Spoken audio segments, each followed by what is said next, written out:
I'm not even fully confident that I'm in frame. Dark bleatings, everyone. This is not a new setup or anything. It's just that I needed to keep my phone plugged into the charger, and so I had to move where my phone was, blah blah blah blah blah. Anyway, today's video is a slightly odd topic, and I thought it would be fun. I want to tell you my favourite, what I would consider horror villains that are not from the horror genre. So usually when I'm thinking about my favourite villains, they're people that I love to watch or love to hate even. People who kind of like steal scenes, unpredictable characters that you just never know how they're going to mess things up for the protagonist, but you know they're gonna. I think that the Governor is a really good example of this from The Walking Dead, but I class The Walking Dead as a horror franchise. It's a zombie apocalypse. So I was having to think about my favourite villains that I just love to watch that are not from the horror genre. So these aren't really in any sort of particular order. I tried to pick people that I would class as horror villains for completely different reasons. So the first one on this list, and let me know if you agree or disagree, and if you have favourite horror villains that are not from the genre, like people who would be right at home if you plonked them into a horror film or a franchise. So the first one I wanted to tell you about is Hans from Inglourious Basterds. This is one of the scariest characters that I've ever seen on film, and the reason I picked him was because firstly the actor did an amazing job.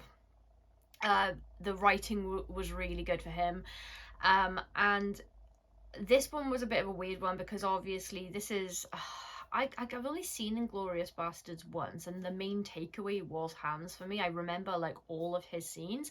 I don't remember exactly what the rest of the film is about, but obviously this is a set during, you know, Hitler's reign, and we're dealing with Nazis and stuff.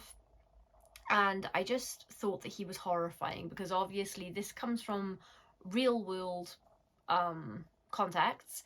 And every time he was on screen, I was just terrified because he was one of those people that always seemed several steps ahead of everyone that he was interacting with. Like, very good judge of character. He could tell when people were lying. Like, he'd ask people questions already knowing the answers just to test how they would answer. And those kinds of characters that are evil and smart always really freak me out. So that was my first one. I don't want to dwell on him too much because while I think he's an amazing character, because of the context of this film, it also feels very dark to talk about. So I don't like rave about a favorite character from this kind of film, but as villains go and as people that would be right at home in kind of any horror narrative, he's definitely up there for me. Next, we have Eric Cartman from South Park. I actually wrote an article with like my top 10 horror villains that aren't from horror or something before. I can't find it now. It was on Ginger Nuts of Horror, and that was before the site had to be redone. And Cartman was on this list then too. And I just think that Cartman is one of the greatest villainous characters that have ever been committed to the screen, and it's just even funnier to me that he's a cartoon and he's in a cartoon like South Park where the animation style is so non-threatening. But Cartman has done a variety of extremely heinous things, things that if you put him in any other genre outside of comedy, you'd be like, hang on, what? And I always think about the Scott Tenorman, I think that was his name, episode where like that one kid picks on him in school, makes a joke at his expense, and so Cartman reacts to this by feeding his parents to some animals and then cooking the remains into a chili and feeding it to Scott Tenorman. And then just to round that off, it's at Scott's birthday where Cartman has convinced his favourite band to come to the birthday, and now they see Scott Tenorman crying, and it was just like every way that this 8-year-old character could think of to completely ruin someone's life. And it's so first of all, it's a really disproportionate reaction to this kid, and secondly, yeah, in any other genre people would be just very worried that the writers were deranged for thinking of it, never mind the character. So I've always just thought that Eric Cartman is one of the most evil characters ever created comedically. But you could drop him into any kind of horror franchise, and like, he's not super smart is the thing, so I don't know how well he would do against adults in his normal setting, but he is one of my favourites to watch because you think you've reached the most evil height with Cartman, but then he'll surprise you by doing something else. He's always doing something, though, is the thing. It'll range from eating the KFC skin before anyone else can get any of that good crispy goodness to mincing people into chili. So there doesn't really seem to be a line he won't cross. I haven't watched any recent South Park. I'm going to go ahead and assume it's as good as as ever. I've been meaning to get around to it. I just don't watch a lot of TV or like screen stuff at all these days. But yeah, I have been meaning to get around to that. Let me know if you've kept up with South Park and if it's still as politically savvy and hilarious as usual. All right, next. Which order do I do this in? Okay, here's someone truly villainous. I don't think anyone can argue with this one. Cersei Lannister from Game of Thrones. She's one of the most evil people I think that's ever been a TV character. And you could drop her into a thriller or a horror film, and the kind of havoc that would be wrought. The thing I loved about Cersei is that, again, always she was very, very smart, and she was also very cruel, and she also kept like, and then she progressively got more and more comfortable with her level of power, with a disregard for her reputation. So that makes somebody pretty dangerous to me. So she's very cruel. She likes to flex her power with cruelty. In the beginning, she is obviously the wife of the reigning king, so she has power, quite a lot of power, but not as much as if she was the actual monarch. So she just wielded it as much as humanly possible, and commanding the Starks to kill the husky that wasn't even the offending husky that she had a problem with, and it was just for the sake of, well, we're killing one of them. Just horrible, horrible woman. Terrifying though, because it's either obey her or it's treason, and you're going to be executed, or your family's going to be executed, because that's what kind of leader she is. And then in the later seasons, after she goes through that shame thing with the High Sparrow, and blows up the scepter. Scepter? Is that what it's called? The poor Marjorie, in any case. But yeah, after she's crowned and she's gone through all of that, she's over this idea of public appearances about herself, so she doesn't give a shit who knows about her and Jamie or what. Like, she's just like, well, I'm the queen and I'll do what I want. I actually think that she was robbed of the kind of ending that a character like her deserved, because don't get me wrong, I didn't love her like, I hated her as a character, but she was the best character for me personally to watch, because you just never knew what she was going to do, but you knew she was going to do something really dastardly, like not even just a little bit evil, but completely unhinged. Like, you'd see that twinkle in her eye, you'd think, oh shit, someone's gonna. Okay, I'm saving my the one I actually think is the most terrifying for last. And I don't know how people are going to feel about this one. This is a couple. And I think that they would fit quite nicely into the psychological horror category. It's Emily and Richard Gilmore from the Gilmore Girls. So, Emily and Richard Gilmore are fantastic characters, and A Year in the Life aside, which I'm not the only one who has complaints about that one, but on the main show, the writing was consistently excellent in terms of the characters. There's little mistakes here and there, but basically the cast they had was really good, and the writing of these characters and the level of detail and nuance that went into them, their backgrounds and their relationships and the dynamics with each other, it is really top tier writing. There's a reason why people are so obsessive about just watching and rewatching that show over and over and over again, because it's so layered and there's so much to see each time round.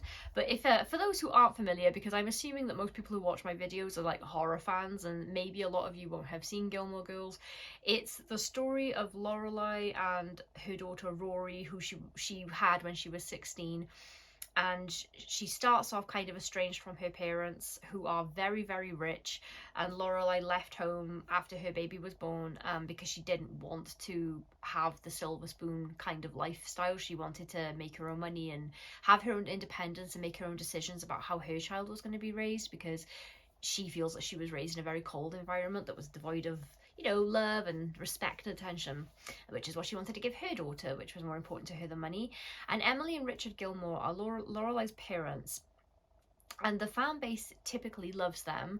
And it's because they're really well written characters and they're really entertaining to watch, especially Emily, because Emily is really funny. She's got a really sharp wit, sense of humor. But the thing about these characters is that they are absolutely horrible people. They are horrible. Because we see a lot of stuff from, we get a lot from their viewpoints and perspectives, so they're really great, sort of like morally grey characters, you might call them, but I don't think that they're morally grey. I think that Emily is capable of the occasional not completely selfish thought, and I think that she does love her family, but she is cold, much more about appearances than actual connection. She is elitist. Um, she's selfish. She's cruel. She's she's not a nice mother, and I've seen people in the fan base arguing that Lorelai isn't a great daughter. I'm like, well, it's not on the responsibility is not on the child if your relationship is rocky, like when you're growing up with your parents, it's on them. And uh yeah, and Richard is just a terrible person. He's got absolutely no interest in having a relationship with his daughter.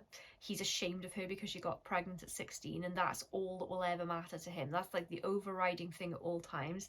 He doesn't give a shit about getting to know his granddaughter until his wife forces a golf date on them, and then because Rory is receptive to the high life and golfing, and she takes such an interest in him and makes so much effort to ask him questions and get to know him, then he starts to bond with her. But that's because she's made him feel good about himself and provided value to him like that. He screws over a business partner that is also Lorelai's boyfriend in the most heinous way you can imagine. Um, he's he is elitist, he is selfish, he's disrespectful to his wife. um he has a long running annual dinner for 30 years with an ex-girlfriend that Emily is particularly sensitive about, who then he doesn't tell his wife about, and then he acts like she's crazy when she finds out and she's upset. But anyway, this is all stuff for really good drama, and you might be wondering why I would consider these horror characters. And the reason is because their level of manipulation over the people around them, their ability to twist things, elicit guilt, emotional blackmail, and yeah, gaslighting, is because it doesn't only extend to all of the characters around them, but it extends to the audience. They are such effective villains that the audience is generally on their side, or if they're not on their side in every instance, they still overall like them, but just don't like this one thing this character did. And I think that the skills of the writing staff to be able to make characters that interesting, so interesting, and so relatable in some regards that people will overlook all of this heinous stuff is genius, and that's what makes them top tier horror villains for me. If they were masterminding some sort of world domination plot in a horror fiction, they do it, and they do it and convince everybody that we wanted them to do it. Okay, and last, this is the last one, and I think that this is the best one. Definitely the scariest for all intents and purposes, and it's Homelander from The Boys. There are lots of people from The Boys that you could put in this category, but Homelander for me is the most, I think might be the scariest character that's ever been on screen. So he's basically Superman. He can fly, he's got laser vision, super strength, he's invincible basically. He can see through walls, x-ray vision, like all the Superman stuff. But he's crazy, psychotically evil. And all he wants is for everyone in the world to love him, but in lieu of love he will take fear. And he's such an effective killing machine that there is nobody that can go one-on-one with him and stop him, and attempts to take him down have come in the form of like planned group attacks that have all failed. And he's established in the beginning as he's got this reputation as the world Superman and everybody loves him. And it's like, if you haven't seen The Boys, it's such a good show. I know people get superhero fatigue, but this is superheroes that are paid by a company to do their bidding, and they have like the emotional scope of regular human people, but they have these powers. So what if the people who have these powers are awful, and they can abuse them? And Homelander is the worst of them. In the first episode, we see like the public perception of him. Everyone loves him and he really feeds on that. And then behind closed doors, he doesn't actually care about saving anyone. He doesn't even want to make an attempt to save people if it's just, you know, doesn't think it's worth his time, it's a bit of a hassle, whatever. And then as the show goes on, he gets more and more unhinged, more and more affected by people turning against him. And then when the world starts to see the truth about him, he just decides, in for a penny, in for a pound. They've seen it now, so I may as well lean into this. And he's terrifying. Every time he's on screen with a character I like, I'm so scared, because he'll just laser someone's head off. Like, they'll be mid-sentence, he'll just laser their head. That's the thing, the show sets it up so well, because not only is he this kind of villain and he has these kinds of powers and he's basically unstoppable, but also the way the writing disarms you, because you think he's just in a normal conversation with someone and then he does something like that. They are constantly reminding you that he could do anything at any time. Sometimes he doesn't, they know when to hold back on it, but a lot of the time he does. And so this is a show that has killed so many characters that our kind of core group have basically been safe, but I don't feel like they're safe. I feel like they're gearing up probably to kill like half of them or something by the end of the show. So yeah, but Homelander is one I love to watch because he makes me so tense. I'm on the edge of my seat every time he's in a scene, every single time he's in a scene, because he's so unpredictable that it's just so much fun to watch. So I hope this video is okay. I don't know if this is a bit of a weird topic, but I love talking characters, and I especially love talking sort of well-written villains. And I see it all the time, characters that would fit right at home in a horror narrative. And if they were in a horror narrative, like the Gilmores or like Cartman, they would be recognised as being a horror villain and not just a layered grey character. So I'd love to know your thoughts, like if you have any of your own that you've thought of through this video, or if you agree or disagree with anything, I'd love to get into it. I know this is a bit of a weird topic, but you know, I love a weird topic. I will see you in the next video, please.